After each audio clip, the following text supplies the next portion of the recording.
Quem recebe a direção de Deus, quem recebe a ordem de Deus, sabe, tem a convicção que está na direção de Deus. Aleluia. Não foi zombado, foi ridicularizado, até que começa a chover. E quando começa a chover, aí aqueles que ridicularizaram, aqueles que zombaram, já começaram a ficar na nossa gíria com a pulga atrás da orelha. Essa chuva não passa. Zé Luiz, essa chuva está uma semana já, 15 dias, 20 dias começando a chover, os córregozinhos devem ter começado a encher, os rios começaram a transbordar. Não, mas isso aí é só mais uma enchente, isso aí é só mais um período chuvoso. E continuaram na sua prática pecaminosa, continuaram fazendo aquilo que estava no seu coração, que era fugir dos projetos de Deus, até que as águas foram tomando todo o espaço.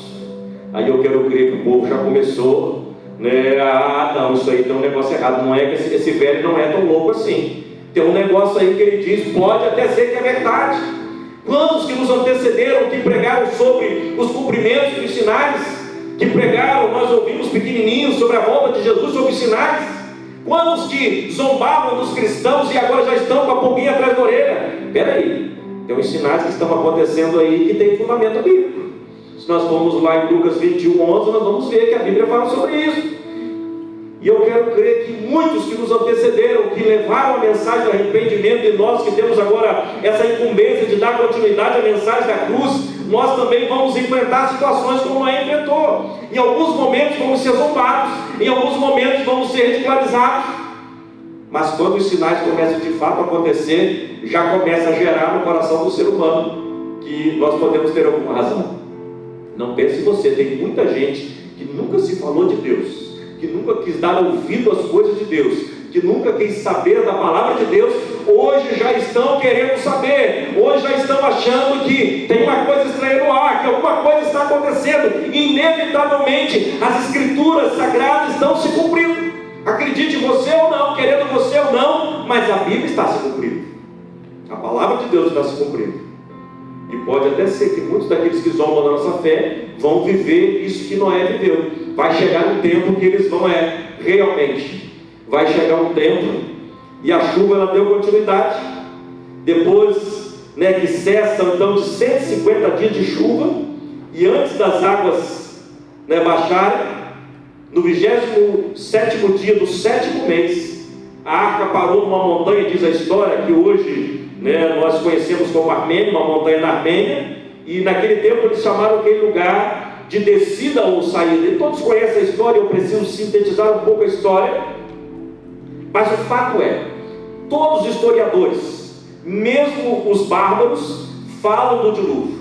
A história do dilúvio ela é contada por várias nações, por várias línguas, por vários povos. Historiadores, não sei se você sabe, mas há muitos historiadores que fazem menção da Bíblia, e até mesmo de forma mais minuciosa do que a própria Bíblia relata.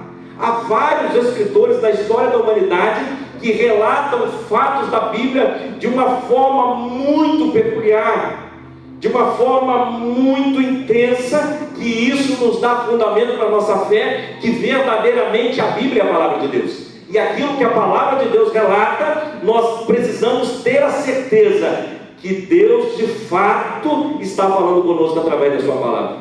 Só para que você grave para fim de conhecimento, Jerônimo egípcio, historiador muito famoso, faz menção nos seus escritos sobre o dilúvio. Um outro historiador, Berozzi, Nicolau de Damasco, todos esses historiadores dão veracidade a esse fato ao qual nós lemos. Isso aí é fato. A Bíblia é a palavra de Deus. Devia ser terrível, o cheiro devia ser muito ruim. Aquela bicharada ali dentro daquele lugar, e um berrava, e o outro dava coice, mas estava todo mundo ali misturado, porque ali era o lugar que Deus havia preparado, ali era o único lugar deles escaparem. E trazendo para a igreja também na tipologia de uma arca. É o único lugar que nós encontramos a proteção para a nossa família, mas também não é fácil. Também não é fácil. Estar dentro da igreja é fácil ou não é?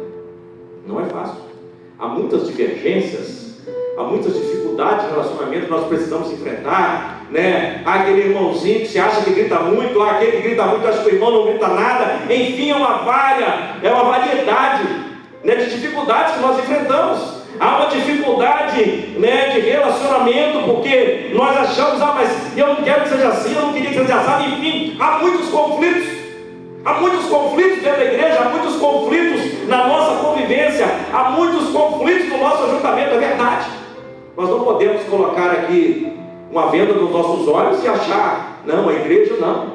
Temos dificuldades, porque aqui nós reunimos pessoas, e aonde tem reunião de pessoas e aonde há pessoas, há as mais diversas dificuldades. Isso é fato, irmãos.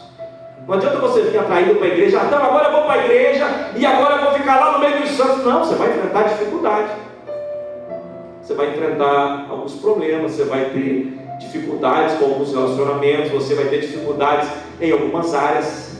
Mas a verdade é que o único lugar que você de fato vai encontrar segurança para a sua família, o único lugar que você vai encontrar de fato proteção para você chegar no céu, é a igreja.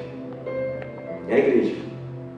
É a igreja, porque a igreja ela está debaixo de uma promessa que Jesus fez lá em Mateus, no capítulo 16, a partir do versículo 18, quando Pedro traz aquela revelação, que tu és Pedro, e sobre esta pedra edificarei a minha igreja, e as portas do inferno não prevalecerão contra a igreja do Senhor.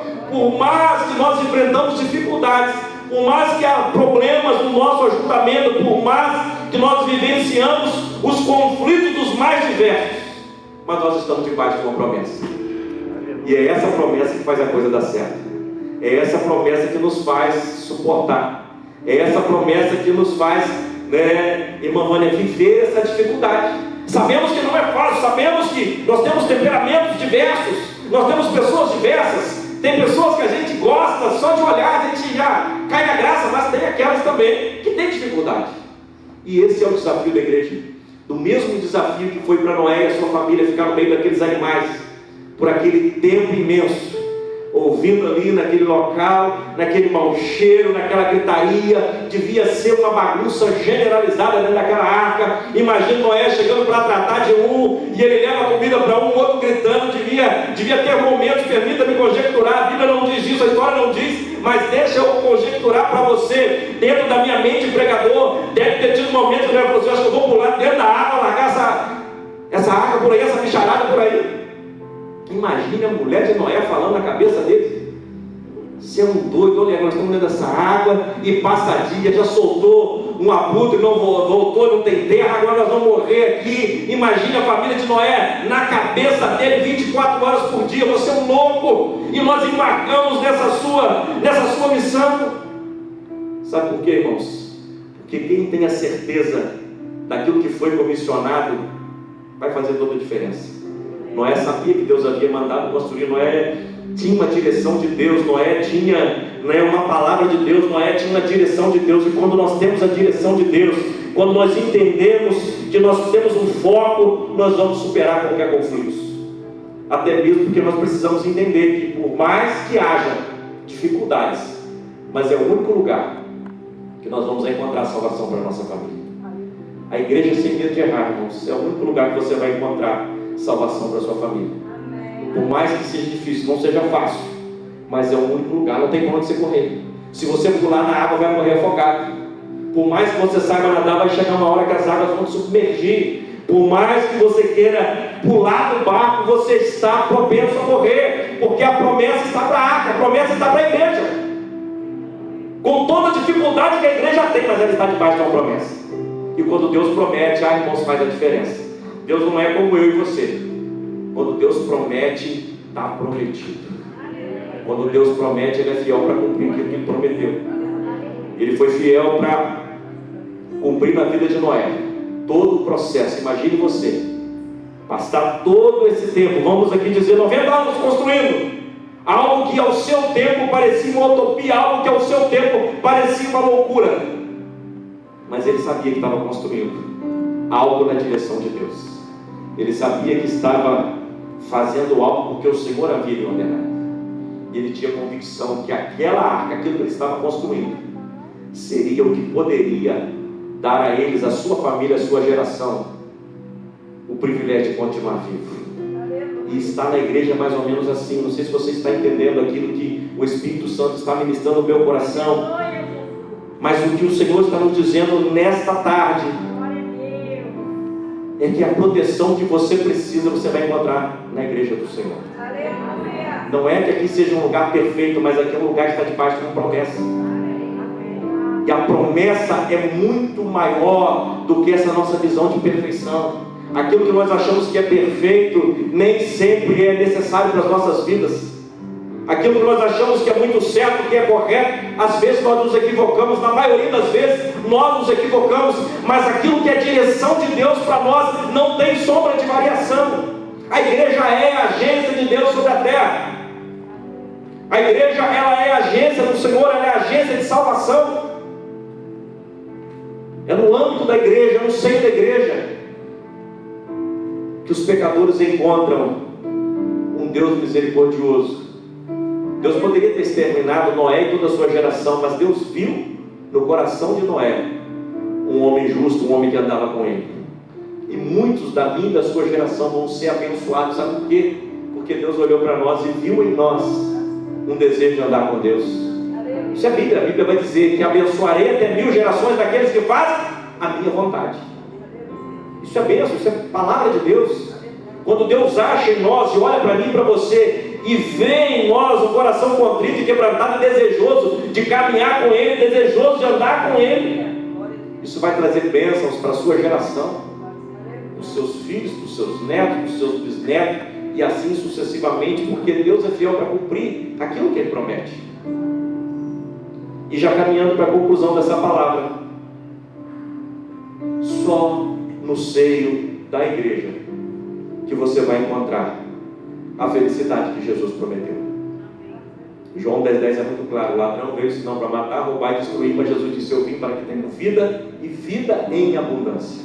Ou seja, o compromisso da vida abundante é dentro do projeto de Deus, é dentro do projeto de Jesus. Fora desse projeto, Deus não tem compromisso com ninguém, porque o compromisso de Deus é com a sua palavra e com aqueles que têm compromisso com Ele. Quando nós entendemos o compromisso com Deus e que nós precisamos estar firmados nesse compromisso, não olhar para as dificuldades, entender que a casa de Deus, a agência de Deus, é o lugar que Deus nos convidou a estar. As promessas estão sobre este lugar. As promessas não estão sobre esse templo, as promessas estão sobre mim, sobre você. As promessas estão sobre nós. Mas para que de fato sejamos igreja, nós precisamos estar unidos numa só fé, no seu amor, numa só união, numa só crença. Essa é a igreja do Senhor. Por que nesses dias, irmãos, nós vemos tanta incoerência? E as maiores incoerências que nós estamos vendo nesses dias é contra a igreja. Porque o nosso adversário sabe que a igreja ela tem o poder de fortalecer as pessoas. E por que as pessoas podem viajar num avião 10, 12 horas, sentadas uma do lado da outra, avião lotado? Um amigo meu pastor me postou uma foto, o avião lotado, e a igreja deve ter que ficar distanciada de nós todos. Por que é tanta perseguição? Porque o nosso adversário sabe que é uma promessa para a igreja. Quando nós estamos firmados, fundamentados na fé, quando nós estamos na casa do Senhor, inevitavelmente nós estamos focados, nós estamos mais seguros, nós descansamos em Deus, a palavra nutre a nossa vida, a comunhão nos fortalece, há promessa sobre a igreja, há um poder sobre a nossa comunhão. E é por isso que nós estamos aqui, respeitando todas as restrições, respeitando tudo que nos é imposto. Mas nós sabemos que nós não podemos deixar de nos reunir, porque aqui é a arca. E só tem vida aqui dentro.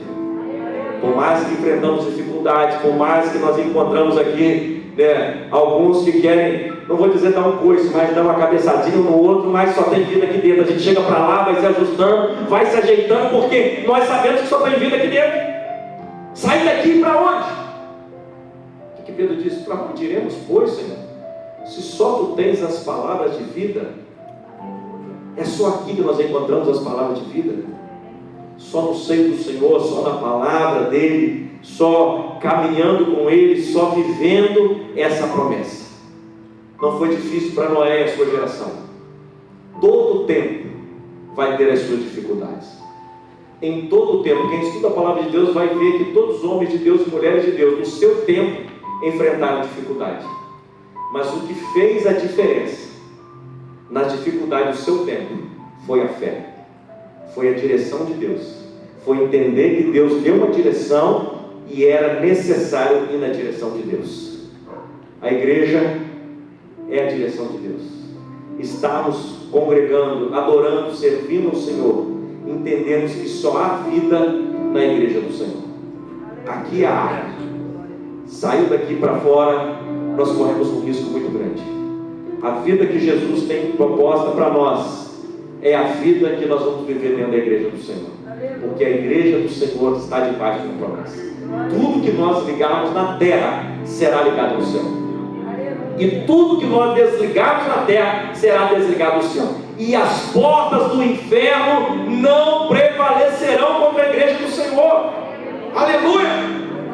As portas do inferno não prevalecerão. Podem vir as restrições, podem vir os desafios, podem vir as perseguições, mas a igreja do Senhor, ela permanecerá de pé. E aqueles e aquelas que entendem que só tem vida nela, vão salvar a sua família, vão salvar a sua geração, vão entender que a igreja é o lugar para a sua família estar. A igreja é o lugar para a sua geração. A igreja é o meu e o seu lugar. Por isso nós não podemos desanimar. É claro que tem momentos que dá vontade da gente pular na água, da gente sair fora, mas precisa estar bem claro para nós: o único lugar que tem vida é aqui dentro. Você pode até sair, mas vai encontrar morte. E há caminhos que aos olhos do homem parece bom, mas acaba é caminho de morte. Há caminhos que parecem bons, mas são um caminho de morte. O caminho de Noé, no início da caminhada, muitos rejeitaram. Mas quando a chuva começou a cair, quando as águas subiram, eles clamaram, mas agora não havia mais tempo. Porque Noé, Deus havia fechado a porta. E Deus, ele está com a porta aberta, mas quando ele fechar a porta, não vai ter nenhuma palavra que vai mudar aquilo que Deus já está propondo para nós. Enquanto há tempo, foque nisso. A igreja é o seu lugar. A igreja é o lugar para a sua família. A igreja é o lugar onde você vai encontrar vida. E o melhor, você vai encontrar vida e vida em abundância. Por mais que você, aos olhos humanos, enxergue dificuldades aqui, dificuldade de convivência, mas aqui é o seu lugar. É aqui que você tem que ficar. Saindo daqui, por mais que lá os convívios sejam bem mais fáceis, mas vão te levar para o caminho de morte. É melhor estar na dificuldade caminhando para a vida do que estar dentro de um ambiente de muita facilidade, mas que vai nos levar para o inferno. Se coloque de pé, eu quero orar por você.